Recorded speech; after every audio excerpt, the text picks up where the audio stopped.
Hai guys, di bulan September 2020 saya pernah meminta Dr. Aldo untuk sharing pengalamannya dia dalam menjalankan protokol kesehatan.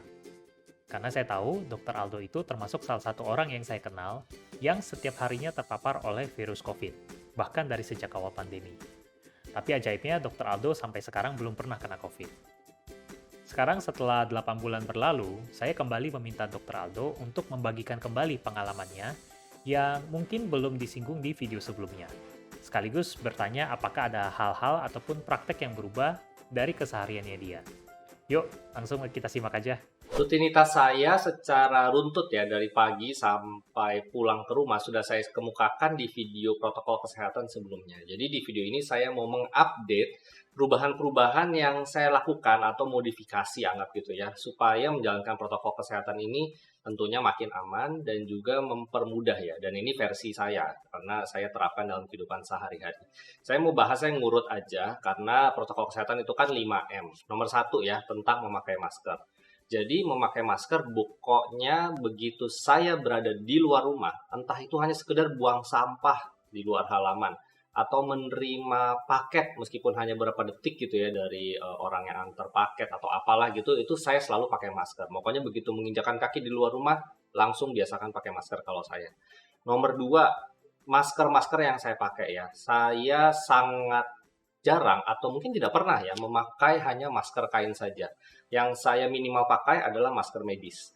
Nah, masker medis ini saya pakai dalam perjalanan ya, dan begitu sampai ke rumah sakit ya tempat saya bekerja, saya akan langsung mengganti dengan N95. N95 ini memang saya langsung pakai dari awal karena saya paling anti ya memegang-megang atau mencopot-copot masker ketika saya praktek atau memegang pasien.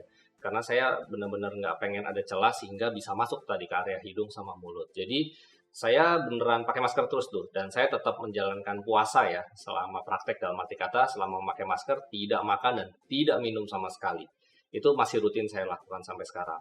Nah, kenapa saya melapisi masker N95 saya dengan masker medis? Karena saya nanti niatnya akan merius atau memakai ulang masker N95 saya.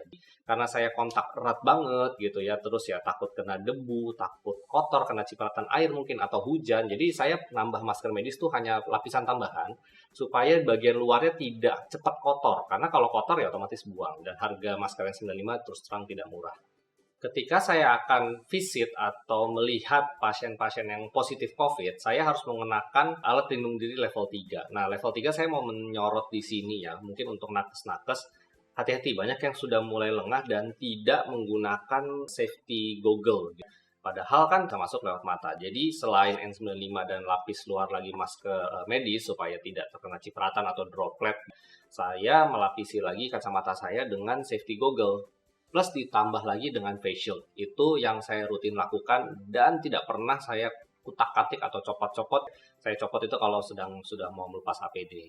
Kalau saya harus ke tempat lain di mana bisa resiko ketemu sama orang juga, pusat perbelanjaan ya, atau harus ketemu orang yang benar-benar perlu, saya memakai masker jenis lain, bukan N95. Yang biasa saya gunakan entah saya melapisi masker medis dengan masker kain 3 lapis, atau saya gunakan masker yang sejenis N95 tapi ya lebih nyaman lah. Misalnya boleh pakai KN95 atau KF94, dan saya tetap pakai face shield untuk melindungi cipratan atau paparan droplet di area mata. Saya baru berani melepas masker untuk makan dan minum itu hanya di 2 tempat. Satu di dalam mobil, karena mobil itu saya setiap hari disinfeksi. Dan kedua ya ketika sudah sampai rumah. Jadi kalau misalnya di luar mobil dan di luar rumah, jujur saya hampir tidak pernah melepas masker untuk makan atau minum. Kecuali terpaksa banget, tapi itu pun juga menghindar banget dari orang. Dan kalau saya sudah turunin masker, saya tidak akan pakai lagi masker yang sama. Masker N95, begitu selesai praktek, saya tidak buang teman-teman. Jadi ketika saya melepas APD, ketika mau mandi ya, habis pulang dari rumah sakit, itu N95-nya saya masukkan ke plastik klip, ya, plastik klip, dan benar-benar klip rapet, dan plastiknya pun saya semprot lagi pakai alkohol sebelum akhirnya saya masukkan ke dalam tas untuk dibawa pulang.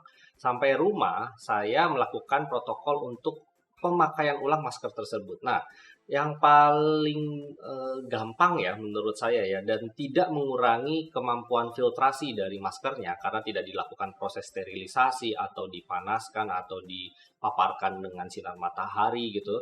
yaitu dengan cara didiamkan saja. Gitu. Nah, cara dieminnya cuman ini harus di kondisi digantung di udara terbuka, dan panduan dari CDC itu boleh dimasukkan ke dalam kantong kertas yang dilubangi ya, yang dilubangi supaya ada sirkulasi.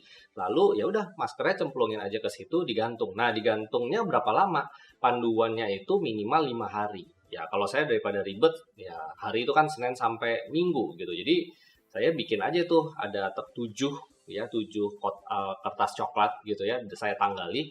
Masker untuk Senin saya pakai lagi Senin berikutnya. Jadi saya diemin dia 7 hari. Ya sampai saat ini saya melakukan hal tersebut, saya reuse sampai 3 bahkan 4 kali sampai rasanya tidak nyaman atau rasanya karetnya longgar, saya tetap tidak tertular. Yang kedua yaitu mencuci tangan. Ya tentu saja masih rutin sekali saya lakukan habis menyentuh berbagai macam permukaan, sebelum makan minum, setelah menerima paket, juga apalagi terutama setelah memeriksa pasien ya, sebelum pindah ke pasien yang satu lagi. Dan saya juga tetap rutin membawa botol semprotan isi alkohol 70% ya kemana-mana ya, setiap kali saya keluar rumah untuk mempermudah. Amit-amit saya berada di suatu tempat yang sulit untuk mendapatkan fasilitas cuci tangan atau tidak menyediakan hand sanitizer. Untuk urusan 3M sisanya, yaitu menjaga jarak, menghindari kerumunan, dan membatasi mobilitas, yang saya lakukan kurang lebih seperti ini. Saya hampir tidak pernah ke mall atau ke pusat perbelanjaan, kecuali perlu banget dan tidak bisa dilakukan secara online. Kemudian saya juga masih tidak pernah dine-in ya, alias makan langsung di restoran, karena ya sangat berisiko tinggi. Terus terang banyak kejadian dan belum lama pun merawat beberapa pasien karena tertular klaster di restoran. Makan di tempat all you can eat. Waduh, ya tetaplah meskipun restoran itu klaim protokol kesehatan segala macam, tapi kalau yang saya lihat sih ya, tidak ada tuh jarak antara meja sebelah sama sebelahnya lagi. Dan menjaga jarak itu kan sebenarnya ya 1-2 meter dengan kondisi sama-sama pakai masker. Nah, sekarang kalau misalnya dibikin 1-2 meter tapi semuanya nggak pakai masker karena makan, itu sih sama aja bohong. Sekalipun juga di ruangan terbuka ya, itu tetap aja sangat berisiko kalau menurut saya karena terlalu dekat jaraknya. Terkait menghindari kerumunan, saya juga menyarankan teman-teman sekalian untuk menjaga komunitas yang memang patuh dengan protokol kesehatan. Nah, arti kata kalau ada saudara, ada teman yang tanda kutip ya masih nggak percaya COVID, masih nggak benar melakukan protokol kesehatannya, kalau nggak perlu-perlu banget mendingan hindari tatap muka secara langsung. Sekalipun dia terlihat sehat ya, ingat kita tidak pernah tahu dan sudah banyak pasien-pasien saya yang apes tanda kutip ya, kenanya dari OTG macam seperti itu karena tidak menyangka dia teman saya, dia saudara saya ya. Jagalah lingkungan komunitas yang memang senantiasa mengindahkan protokol kesehatan. Termasuk misalnya kalau misalnya saya harus berbelanja, saya pasti akan mendatangi toko atau merchant gitu ya yang protokol kesehatan saya lihat bagus. Petugasnya pakai masker, pakai face shield, baru saya datangi. Saya tidak lagi memakai popok ya, karena popok itu berat. Dan saya baru saja terkena penyakit saraf kejepit sampai harus operasi. Ini pun juga sebenarnya masih belum pulih 100% banget. Jadi saya 3 bulan terakhir ini habis operasi sudah tidak pakai popok lagi. Ya, saya selama 1,5 tahun ini ya, kurang lebih ya, pandemi ini sudah berjalan, nggak pernah tuh ngalamin meriang-meriang, demam, flu, batuk, sakit tenggorokan, radang-radang yang biasanya tuh bisa setahun sekali atau setahun 2 kali gitu ya. Jadi selain melindungi dari virus COVID, virus atau bakteri yang lain yang di udara juga ini bisa terlindungi diri kita gitu ya. Jadi sangat baik sebenarnya kalau kita lakukan dengan baik. Ini sekedar contoh dari saya yang saya lakukan setiap hari. Mungkin kesannya ekstrim, mungkin kesannya lebay, berlebihan.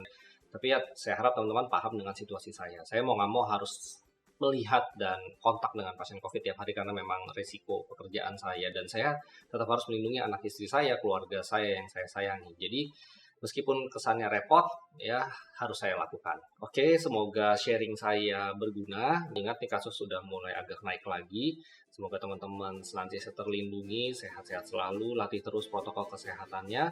Share video ini kalau misalnya memang merasa kontennya berguna. Jangan lupa di like dan subscribe ke channel kami. Dan sampai jumpa di rubrik Rumah Sakit Cepat Waras berikutnya. Bye-bye.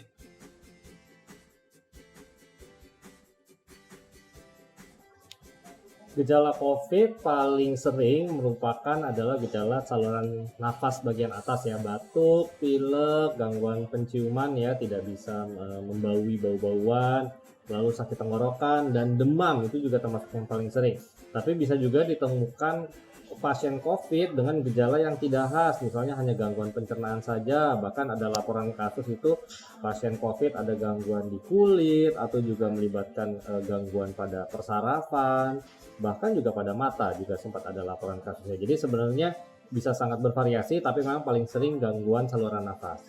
Gejala long COVID memang tiap orang ini sangat bervariasi, tapi kalau misalnya dari gejala seperti sesak, terus kayak lemas, tidak bersemangat, sakit lambungnya sering kambuh-kambuh, bolak-balik gitu ya, merasa lesu, sakit kepala, mungkin harus konsultasi dulu ya, dalam arti kata ini benar hanya terkait gejala COVID yang belum reda atau ada faktor psikis juga ya, atau stres ya, karena tidak bisa disangkal bahwa mereka yang baru habis terkena COVID atau misalnya ya keluarganya juga masih ada yang sakit COVID atau gimana, itu pasti akan terdampak secara psikis dan ini dapat menimbulkan keluhan pada badan.